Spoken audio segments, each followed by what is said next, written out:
Welcome to our podcast, A Novel Talk, co-hosted by Carl Lee, and I'm Wendy Kendall, cozy mystery author. Extend your summer vibes with a beach read, my mystery romance, Cherry Shakes in the Park, an adventure of dangers, divas, and frothy delights. My romantic suspense, Snow-Kissed Cookies to Die For, was finalist for Best Suspense at Killer Nashville, and it's available on Amazon, Barnes & Noble, and all online retailers, as are all my books. Enjoy my mystery book that began it all, Cat Out of the Bag. That's Cat with a K for Catherine Watson. She's a purse designer and amateur sleuth who goes from designer bags to body bags when she's faced with a murder mystery. In the prequel, Pistachio Makes a Splash, Catherine and Mayor Brenda Durling investigate a chilling cold case. And now available, my brand new romance, Heart of Christmas Cookies and Dreams. Ribbons of love run through it, and the delicious cookie recipe is included. I'm so excited for you to read this sweet romance story. Thank you to all the readers who've let me know how much you enjoy my books. And here comes your co-host. And one of those readers who love your books, too. Thanks, Wendy. My name is Carl Lee, and I write paranormal fantasy. My current work is a paranormal thriller where a witch named Brenda McCoy has to solve a case of intrigue with the help of the Seattle police or with their hindrances. I haven't decided yet.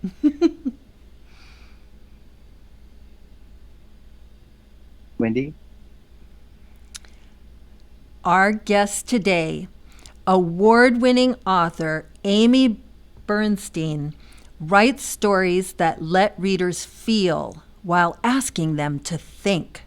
Her literary preoccupations include rooting for the underdog and putting ordinary people in difficult situations to see how they wriggle out. Amy, the award-winning journalist, playwright, and certified nonfiction book coach. When she's not writing about romance, including explicit romance novels or dystopian futures, she loves listening to jazz and classical music, drinking wine with friends, and prowling around Baltimore's glorious waterfront. Welcome to A Novel Talk, Amy Bernstein. Thank you, Wendy and Carl. I am so glad to be here with you. Well, we're happy to have you here with us. Your book, Nighthawkers, was awesome. I really enjoyed it quite a bit. Thank you. And in the book, we meet Pauline. Now, she's withdrawn and she suffers from bouts of disassociation that she describes as if she's about to fly apart. I think we can all relate to that. But could you tell us a little bit more about her condition, the pulse? Right.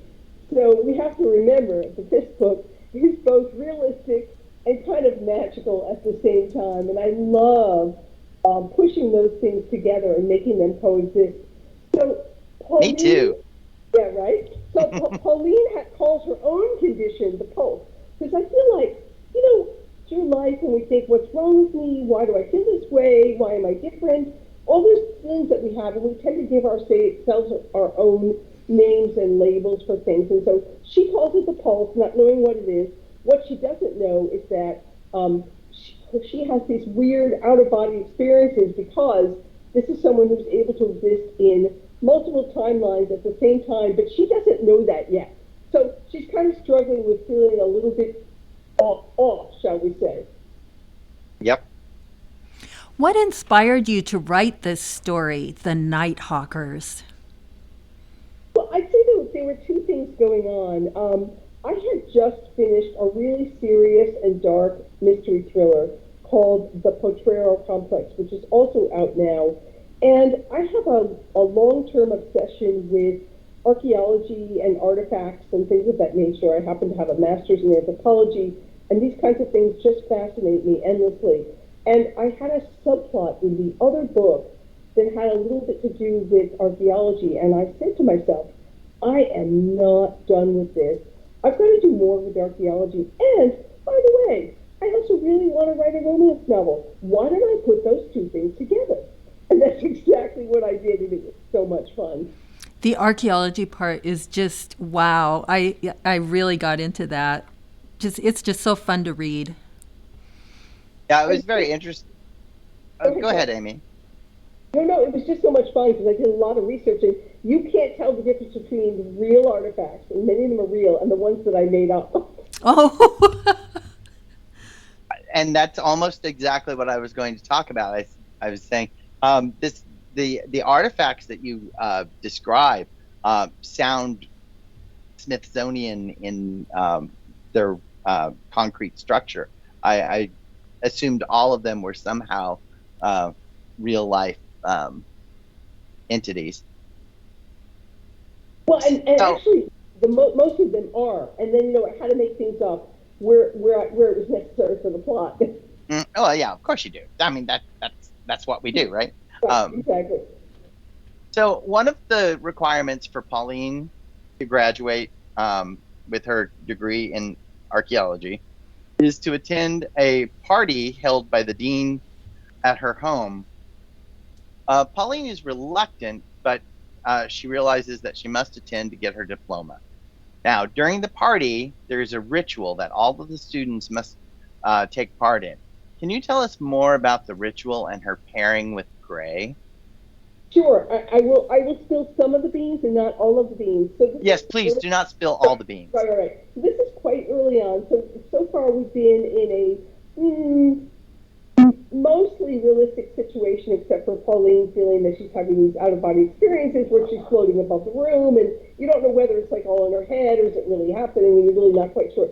And then this is the early genesis of her very tumultuous romance with Gray, and there's a ritual that the dean, we come to learn later that the dean has a very, very specific role to play that has been thrust upon her as the dean of the school. But she makes these graduate students come into a room in pairs. She pairs them up. They go into a room. They don't know why. Everybody's kind of freaked out. Yet they're all told they cannot graduate. They will not be given their degrees if they don't do this thing. So everyone's under like duress and coercion, and the whole class is massed at the dean's house.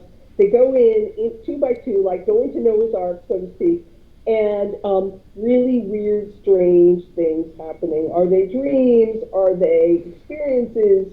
Are they going somewhere? Are they imagining things?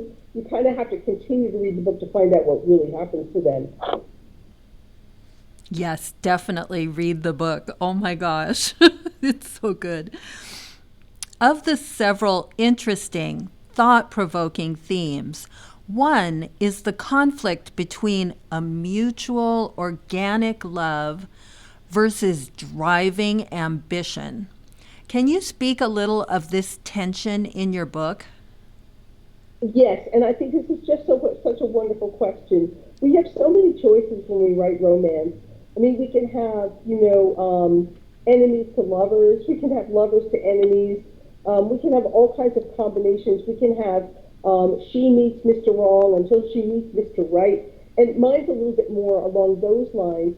And when Pauline, who's been pretty much alone much of her life, she kind of had a sad childhood, meets Gray, who's really into her, they really fall hard for one another. And Pauline doesn't know that he's got a lot of ulterior motives that she cannot see at first. Now, she's not stupid or naive, and she figures it all out. But, when you really want love, and you're really craving love, you're going to look at that first, and you might not see other things that are going on beneath the surface, particularly if they're well hidden. So Gray is super ambitious. He wants to be really, really rich. And Pauline can sort of take it or leave it. But she kind of signs on with him because, hey, this is the guy she loves. This is what he wants. She kind of wants it. What's wrong with being rich? And it leads to then a very particular and fraught path. Yeah. You mentioned Pauline's childhood being fraught. One of the topics that you cover in this book is the idea of family. Pauline grew up in foster care. Her foster parents were not nurturing, caring people. Um, Tell us how this led to her to live somewhat shielded from others. Right. So this was something that I find a way to contrive a story where this main character, Pauline, had to be kind of very much on her own and separated, very separated from what we might think of as normal, enduring, lifelong ties, because she's going to wind up someplace very, very different from what we think of as normal, enduring, lifelong ties. Right. And in order for that to happen, I wanted to make it clear that from birth and even from before birth, she had to be kind of separated through forces that she cannot see and that very few people can see. She had to be kind of set apart from a very, very, very, very young age, basically her infancy. And because she had a destiny, and for her to fulfill that destiny, it sort of had, destiny often starts way, way back. So I had to start that early in her life. So she had to grow up in a situation where she didn't have incredibly strong emotional attachments, because the truth is she was always going to be moving on from that. Your character, Betty French, is Pauline's friend, off and on. They do Yes. go through some disagreements, and yet they are still drawn to each other in their bumpy friendship. I found Betty as almost a reminder of a conscience for Pauline. Can you tell us a little bit about Betty? You're so right about that, and I appreciate that that came through so clearly.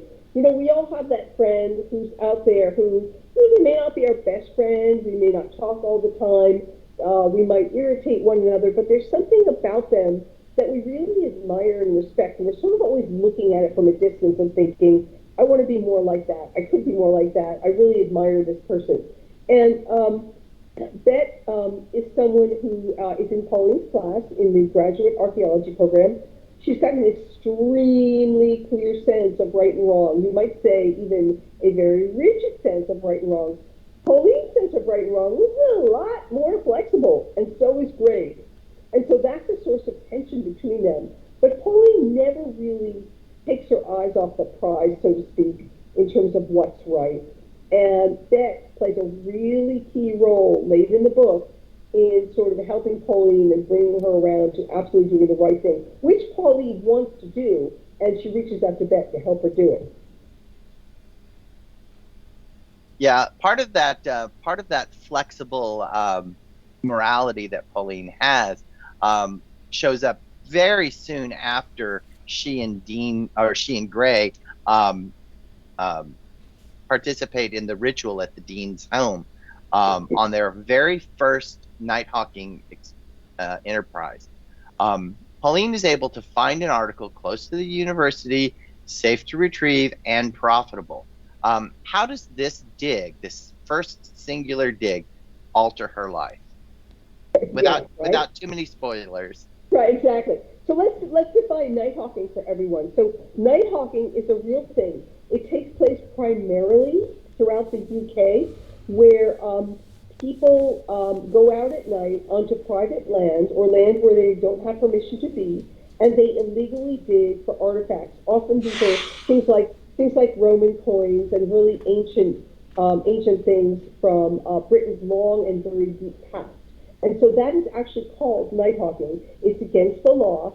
And while I understand clearly the moral line here, I'm also sort of in love with the romantic idea of it, this notion of being out under the moon and digging up this thing that's, 10,000 years old. How cool is that?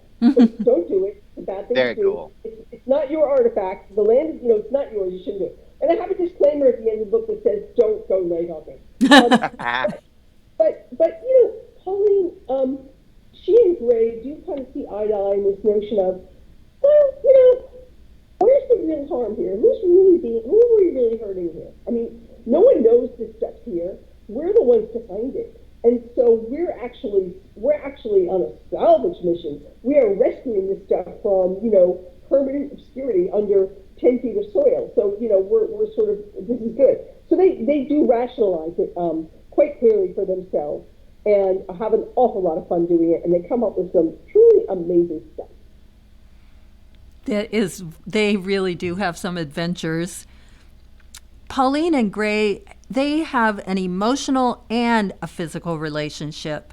And their physical relationship seems to be an integral part of the plotting, too. What's important to an author when it comes to writing explicit romantic scenes? I'm so glad you asked that, because this is the first book that I wrote where I had truly explicit sex scenes. And there's so many gradations of this, right? I mean, it's not out and out eroticism, because I've read some other writer stuff that's considered really erotic and it's more graphic. And it's not, quite closed door. It's a little bit more open door stuff. And I think that as a writer, you have to have the courage to understand your character's emotional vulnerability in a consensual sexual scene. And you really have to just dig deep to remember or know what that feels like and put your character there. And then you have choices to make about literal physicality. What are you describing? Where are you drawing the line? Where are you letting the reader assume what happens next? And I really tried to always find that line in a way that was invited you in, but was still tasteful and didn't have people crossing lines that you feel uncomfortable, but you never really know where that line is. So you really just do your best, and really what it comes down to is you've got to stay true to that character's personality and their own sense of their own vulnerability and how far they're willing to go to be vulnerable in an intimate situation. That's what's key. Mm. Did you get all that, Wendy? Yes, that was beautiful. That was beautifully put. Yes. Thank you. So, I've thought about it a lot. So Amy, in the thread continuum, the special reality that Pauline is able to tap into, she learns who her true self is, and she resists that self, preferring instead to be with Gray. Why is it so important for the members of the continuum and for Pauline to come into her true self willingly, or to fully dock? As I put it, you're docking. So the thread continuum is this kind of alternate reality and space that is out of our, what we think of as our normal timeline. And really fundamentally, it isn't a choice, but sometimes in our lives we resist choice. We resist things that aren't choice but really are destiny. And so for Pauline, it's who she is. It's who she was always going to be. It's why she had this separation from her biological parents at a very early point in her life. So she's not really, destiny is one of those big forces where it sounds so powerful, but it's not really in your control as an individual, and that's what makes it your destiny. You're being pulled like a magnet. You don't get to really resist the force of the magnet. So she kind of goes kicking and screaming until she's finally kind of pushed over the line, which happens pretty late in the book. Yeah, Wendy forces me to do things kicking and screaming all the time. Then you understand your destiny, your true destiny. Yeah, they're always for the better. I hate to admit, but I resist. Amy, your dedication of this story, The Nighthawkers, is to everyone who dreams of crashing through the gates of limitation to emerge into the land of the all-powerful self. Can you speak a little about your beautiful dedication? Thank you, and I appreciate that you noticed that, and I tend to do that in some of my books. I really want to speak to a reader. I mean, I think it's great when you say, hey, to my husband and my daughter, and I've done that, and that's wonderful, and you want to give a dedication to your loved ones, and that's wonderful. But you know, in the spirit of the book, in the spirit of the characters and their journey, especially Pauline's journey in this book, and all the people that Pauline is going to go on to help, it's this notion of my reaching directly out to the reader and going, "You are more," which is a key line in the book toward the end. You are more, and you are going to be fulfilled as to who you are, and you're going to find and embrace your own destiny. And I just love reaching out that way and making it clear that that's who I want to speak to. Yeah, that was an awesome dedication. And I did sense that flowing through the book too. Pauline is more. She needs to reach past her limitations. I love that. I thought that was awesome. Hey, speaking of something I would love, and I'm sure our listeners would love as well, would be for you to treat us with a reading from the Nighthawkers. And Please. I'd love to. Yes. Okay. Ask me some more. Ask me just a few more times. I would love to. So let me just very briefly set up exactly where we are here. Pauline and Gray have been living their life. They've been digging up artifacts. They've been making money doing it. They're on the deck of a really glorious luxury yacht on their way to a Caribbean island. Everything is terrific. And Gray is getting down on his knees and he's about to ask that question. And you know what that question is. And all of a sudden, boom, things are not what they seem. So she's kind of taken out of the moment when her beloved is on his knees. And suddenly, this is what happens. Have I died? She wonders. Has my soul departed my body? So noisy, this place between life and death. Voices speaking over each other, making it hard to think straight. The air, like silk against her skin. Gravity, altered. A single voice emerged at last, but the words didn't register. Fingers clasped her temples that felt real. Gray? Not Gray. Ah, better. The voices, silenced. The souls of objects. She heard the words clearly this time. Her eyelids, had they been closed? Started open. Where? A familiar place. The balcony terrace of the penthouse where she lived. She stood upright, or no, not quite. Shifting her head toward the speaker, the air shimmered lemon yellow. The balcony shifted, as if loosened from its moorings. He was with her, once again, more real, more solid than before. Towering, with a bronze complexion, glossy black hair tied back, and eyes as black as his clothing. His gaze was penetrating, even mesmerizing. She looked down, the light shimmering, and noticed he was barefoot. I've quieted them for you, for now. The souls of objects, speaking their truth. His voice rumbled like distant thunder. She was dreaming, yes? She willed herself to wake up next to Gray, his crooked smile ready to reassure her that all was right with the world. Say my name, the deep voice said. Your name? How would I?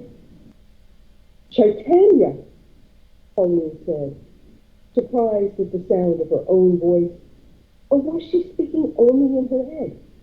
Chaitanya. Other names and faces crowded in. Tuquan, born by the river. Charles Waters from a Long Island farm.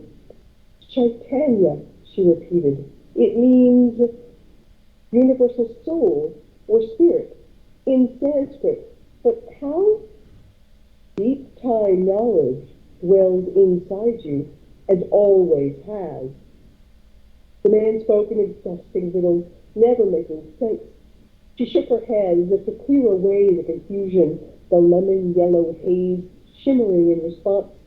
Baltimore's inner harbor appeared below, indistinct through the haze, but the haze was pocked by moving objects. No, not objects, flying figures, hundreds of them, all clothed in black, like flocks of crows breaking formation. She blinked hard. The figures carried objects of every shape and size, pictures, bowls, brooches, swords, masks, wooden chests. As they swooped close by, she caught tangents of chatter. That summer day, when my mistress filled me with cool water from the stream, my blade sinking up to the hilt in his breastbone, ah, what a triumph! Pinned to her ermine cape on the night he died. What do you hear? Titania asked. So many voices, all talking at once, the souls of objects telling their stories. Sorry, what? Universal consciousness, endowed. Oh my God, thank you. I loved that scene in the book too. It was so cool. Yeah, that was one of my favorite scenes in the book. And there were a lot of favorite scenes in the book, so it had competition. Thank you so much for the reading. And thank you for joining us today, Amy. Thank you. This was so much fun. Yeah, thank you so much, Amy Bernstein, for joining us for a novel talk. Can you tell us what's next for you and your fans? Absolutely. I have 2 other books out right now. I have both a really interesting, dark mystery thriller called The Potrero Complex, which involves a missing teen and a journalist. It falls to the journalist to figure out why the teen is missing from a small town, and the answer is pretty shocking. And also, I've got a young adult fantasy novel about a human mermaid on the run, hunted to extinction, who learns so much about life, love, and loss, called Dreams of Songtimes. So those are 2 other books I've got out, and people can go to my website to learn a lot more. Fantastic. Yes, listeners, you will want to check out the website, amywrites.live, for more information about the author and her works. And thank you to our listeners for tuning in. Be sure to like and subscribe so you never miss an episode. And remember, a novel read leads to a novel talk.